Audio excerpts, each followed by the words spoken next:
show and negotiate on behalf of Speaker Pelosi.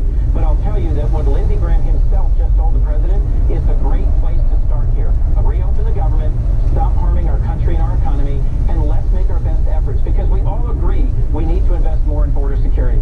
The only crisis here is one that's been created by the president's abrupt change in position at the end of last year in the last days of a Republican-controlled Congress. Okay, I want to move on just because I've got so many other questions to ask you. What do you think of that report in the New York Times that in 2017 the FBI opened a counterintelligence investigation into whether or not the president of the United States was a Russian agent? Well, that was a concerning, even alarming report, and it suggests to me that the Mueller investigation needs to continue to its logical conclusion. I'm grateful for the partnership of Senator Graham, now the chairman of the Judiciary Committee, in reintroducing our bipartisan bill with Senators Tillis and Booker to protect the Mueller investigation. And I think that report by the New York Times may well suggest what it was that helped start this investigation in the first place. I'll also say this, Chris. I was very concerned by President Trump's steadfast and public refusal to embrace the conclusion of our own intelligence community that Vladimir Putin's Russia had interfered in our 2016 election. There's been a confusing and at times even alarming tendency on the part of President Trump to compliment President Putin and to do things like his abrupt announcement of a withdrawal from Syria that led his own Secretary of Defense to resign. That's led many of us to question his closeness to and his affinity for President Putin.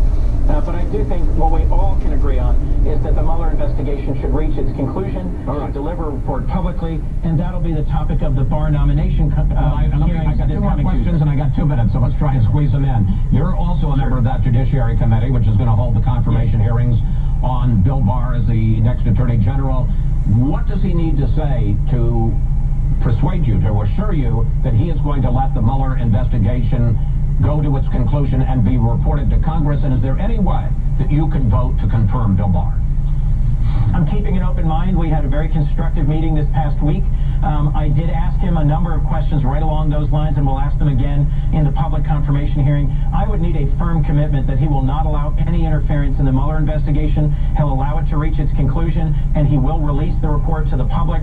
I also asked him about seeking an ethics opinion from the Department of Justice about whether he should recuse himself, given some of the opinions he's expressed, both in a memo that he sent unsolicited, challenging the obstruction of justice basis for some of Robert Mueller's investigation. He didn't make that commitment. He said it would depend on the facts at the time. I'll re-ask that question this coming week.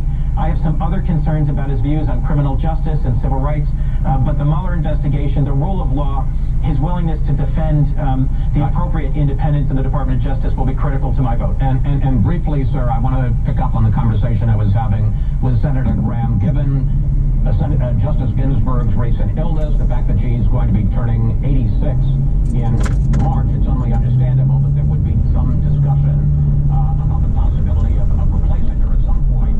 Have you given any thought, given how, and I know you were concerned about how ugly the Kavanaugh hearing is, how you avoid a repeat, particularly if it comes to the situation of Donald Trump replacing a woman who has become a liberal icon? Well, frankly, I think the confirmation of Justice Gorsuch was conducted in a completely sort of measured and appropriate way in terms of its beginning, middle, and end. What made the confirmation hearings of Justice Kavanaugh so difficult and ultimately so divisive was that there were credible allegations of sexual assault, and we entered sort of a second phase of the hearing. I have talked with Republican colleagues about finding a way that we have a clearer process for welcoming and vetting and making part of the confirmation process any such allegations so they don't arise at the last moment. I think there was a great deal of consternation over the timing of those allegations and then how seriously they were taken and investigated, or not. Senator Coons, thank you. Thanks for joining us today. Please stand back, sir. Thank you. Up next, we'll bring in our Senate group to discuss how and when the government shutdown will finally end. But what would you like to ask the panel about President Trump's threat to declare a national emergency? Just go to Facebook or Twitter at Fox News Sunday, and we may use your questions on the air.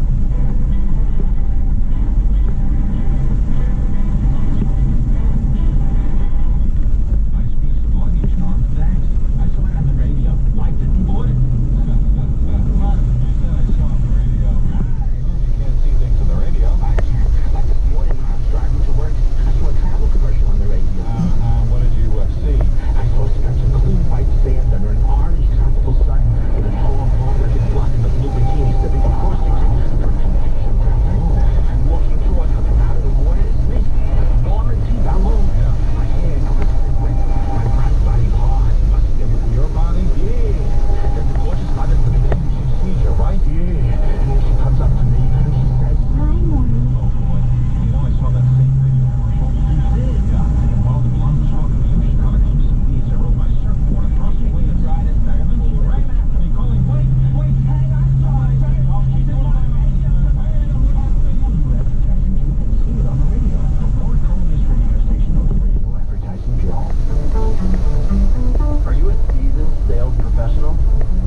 thrive on connecting products and services with consumers?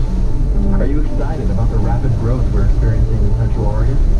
If you answered yes to some or all of these questions, we'd like to encourage you to apply for an account executive position with Ben's own Combined Communications. You'll use our 5 radio station brands to increase consumer engagement through effective broadcast marketing campaigns, high visibility events and concerts, as well as some great digital marketing assets. Radio reaches 93% of the population, and you'll be on the front lines, delivering return on investment to your customers.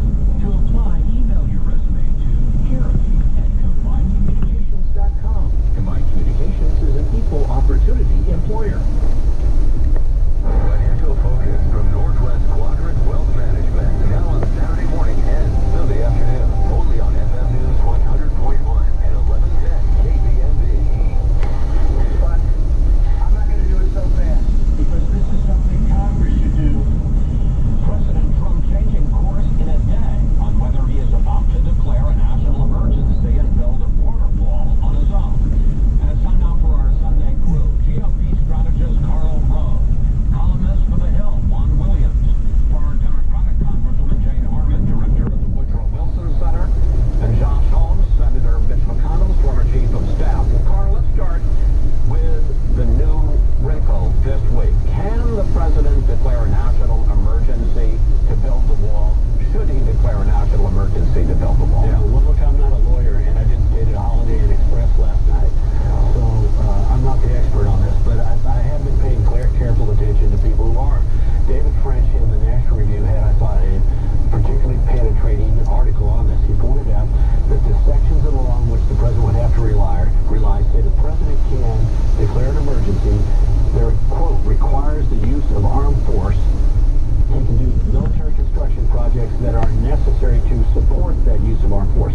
That seems to me to not apply in this situation. The other statute that would be used says that the president can declare an emergency that terminates projects, quote, not essential to national defense, and apply those monies to, quote, construct or assist in the construction, maintenance, or repair of Just ask me what time it is. I don't want to know how the line is. What's the answer? Well, bottom line is I think the authority to do so is to get us Should he do it? Well, maybe he should do it in order to get us out of the box canyon. Because if he does do it, it'll go to court, and quickly I think the courts will say, you don't have the authority in this instance. When the administration in 2017 and 2018 has said, on the record, no terrorist organization has sent people to the United States through Mexico. So hard to declare it a national security emergency. All right. We asked you for questions for the panel and on the president's thought about declaring a national emergency. We got this tweet from Greg Engel. By declaring a national emergency, will this open the door for future presidents to do the same over topics such as climate change, health care, or even gun control laws because of mass shootings? Is this really a national emergency or just fulfilling a campaign pledge? Congresswoman Harman, how do you answer Greg? It's not a national emergency. It is fulfilling a campaign pledge. The wall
We have people on both sides who could find a way to get this done. And Josh is right. We're talking about $4 billion. That is 1/10 of 1% of the federal budget. Out of every $100 spent by the federal government, we're talking about if you gave them $4 billion for the wall, it would be 10 cents.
tweet there that when you have Mueller having so many guilty pleas, so much smoke coming, Michael Cohen's not going to testify before Congress.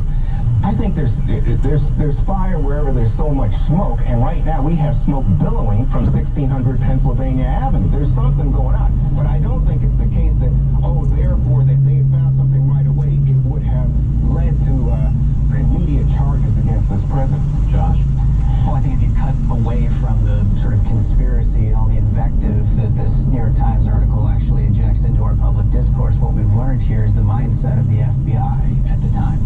We learned nothing about the fact pattern that the President of the United States engaged in. In fact, we've known all of this for months. What we now know GoPro, is that stop a recording. FBI